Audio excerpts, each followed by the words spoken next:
জোর করে জবরদস্তি করছো?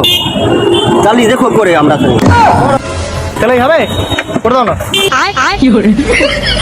না কেন সেলাই করে দাও? আমি তো দোকানে নিয়ে এলাম। তুমি দোকানে নিয়ে এলে, আমি কোথায় বলছি তুমি রোডে নিয়ে এসছো? দোকান খুলেছে তো করার জন্য, তুমি মাল করে দেবে না? দোকান খুলেছি, এরকম কাজ করি নাকি? তো করে দাও, এখন কি আছে? আমি পারবো না। করে দাও, আমি নিয়ে যাবো। আমি বলছি আমি পারবো না। কাকা করে দাও, আরে করে দাও না। আমি পারবো না তো এটা। আরে 10-এর জায়গায় 20 নাও, করে দাও। আরে ভাই, ও কিছু হবে না, আমার হাতে নিজের কাজ আছে, ব্যস্ত আছে। আরে করে দিলে কি হয়? কিছু হয় না, তোমাকে বলছি আমি পারবো না। কেন পারবে না? আবার কেন কেন দোকান স্কুলে খুলে পড়াই করি? দোকান খুলেছি কিন্তু কিন্তু আছে, করে দাও। এইটা মাল হবে না।